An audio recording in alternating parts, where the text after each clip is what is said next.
चलिए ब्रेक के बाद एक बार फिर से आप सभी का स्वागत है। साल का पहला चंद्र ग्रहण फाल्गुन महीने में इस बार 3 मार्च को लगने जा रहा है, जो कि साल का सबसे लंबा चंद्र ग्रहण होगा।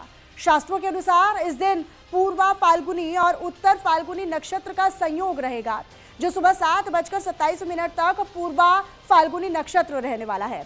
इसके बाद पूरे दिन उत्तर फाल्गुनी नक्षत्र रहेगा। चंद्र ग्रहण भारत के कुछ हिस्सों में दिखने के कारण इसका धार्मिक महत्व है और सूतक काल भी प्रभावी रहने वाला है। अब इस खगोलीय घटना की वजह से ही इस बार होलिका दहन और रंगों की होली की तारीख को लेकर विशेष सावधानी बरती जा रही है। आइए जानते हैं कि क्यों खास है इस बार का चंद्र ग्रहण। इसके बारे में एक्सपर्ट क्या कहते हैं वो भी आपको सुनवाते हैं। धर्म नगरी काशी, जहां रंग भरी एकादशी से ही होली का शुरुआत माना जाता है। हमारे साथ बात ही रहती है। वो एक ऐसा पर्व है। धर्मशास्त्रों की अगर हम बात करें तो यहाँ वर्णाश्रम के अनुसार 4 प्रकार के पर्वों की व्यवस्था थी। ब्राह्मणों के लिए पर्व, क्षत्रियों के लिए पर्व, वैश्यों के लिए पर्व और शूद्रों के लिए पर्व। तो इस तरह से पर्वों का विभाजन भी था और सारे के सारे लोग सारे पर्वों को मनाते थे। उसी क्रम में जो होली है, निश्चित रूप से यह आनंद और उमंग का पर्व है। और होली के दिन जो है जो मूल तत्व है कि जो इविल्स है, जो बुराई है, उसको हम जला दें और अच्छाई अपने आप रह जाएगी, बच जाएगी। केवल बुराई जलाने का पर्व है ये। और वो बुराई कौन है? जैसा कि धर्मशास्त्र में कथानक के माध्यम से इसको हम जाने तो हिरण्याक्ष और हिरण्यकश्यप, हिरण्यकश्यप 2 भाई थे। इनका एक पुत्र था हिरण्यकश्यप का, उसका नाम था भक्त प्रहलाद, नारायण का भक्त था। और क्योंकि तामसी वृत्ति, आसुरी वृत्ति का उसका पिता था और सात्विक वृत्ति राम का भक्त, नारायण का भक्त उसका पुत्र था। दोनों का पिता पुत्र का वैर था और उसको वध करने की योजना बढ़ा डाली। पर्वत से गिराया, नदी में डुबाया, विष का प्याला दिया, हाथी से रौदवाया, लेकिन फिर भी वह पुत्र नहीं मरा। तो इसी की बहन थी होलिका। वो उसने कहा भैया ये तुम्हारा कार्य तो मैं सिद्ध कर दूंगी। मैं ये चिता लगाओ और चिता में मुझे बैठाओ और मैं तो मुझे आशीर्वाद है, ऐसा मुझे वर मिला है कि मुझे अग्नि नहीं जला पाएगी और ये जो है भतीजा जल जाएगा। इसमें कौन बड़ी बात है। और वह पर्व आज ही का पर्व था। और होली का जो है रात्र में उत्सव हुआ और उसको लकड़ी और काष्ठ, लकड़ी का उपल का और लगा करके चिता, उसमें होलिका भक्त प्रहलाद अपने भतीजे को लेकर बैठती है। और उसी समय ऐसी कथा है कि होलिका जल जाती है और भक्त प्रहलाद यानी सात्विक वृत्ति बच जाती है और तामसी वृत्ति दमन हो जाती है, धू धू करके जल जाती है। यही कथानक है।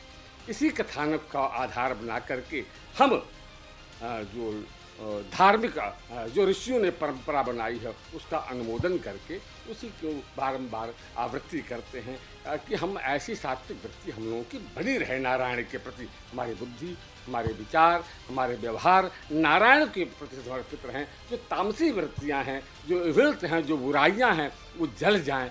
यही इस पर्व का मूल उद्देश्य है। गुरुजी अगर बात करें तो इस बार होलिका को लेकर के क्या कुछ शुभ मुहूर्त हो रहे हैं? मसाने की होली की अगर बात करें तो मसाने की होली की कहाँ से प्रचलन में आया है? देखिए, प्रथम दृष्टया तो मसाने की होली बहुत चर्चा का विषय रहा है। काशी विद्वत परिषद और यहाँ जो डोमराज का परिवार है, यह एक पक्ष हो गया है और दूसरा पक्ष है कि यह परंपरा बहन होनी चाहिए। और उनका कहना यह नूतन परंपरा है, इस तरह की अराजक परंपरा स्थापित नहीं होनी चाहिए समाज में। निश्चित रूप से किसी भी समाज में, किसी भी उत्सव, किसी भी त्यौहार के अराजकता पूर्ण वातावरण नहीं पैदा होना चाहिए। इसका धर्मशास्त्र भी खंडन करता है। लेकिन हमारे यहाँ देश, दिक् और काल के अनुसार सभी पर्वों को मनाने का तरीका निर्धारित किया गया है। इसका निर्णय हम नहीं करेंगे।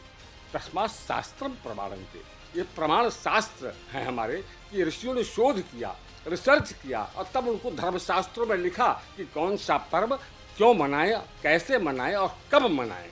इसका निर्धारण ऋषियों ने किया है। उसी परंपरा के हम संवाहक हैं। हम ले चलें आगे को, आने वाली पीढ़ियों को दें भी।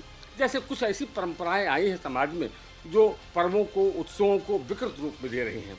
जैसे अक्षय तृतीया, कौन कह दिया कि अक्षय तृतीया को सोना खरीदा जाए? यह इस त्योहार का विकृत रूप है।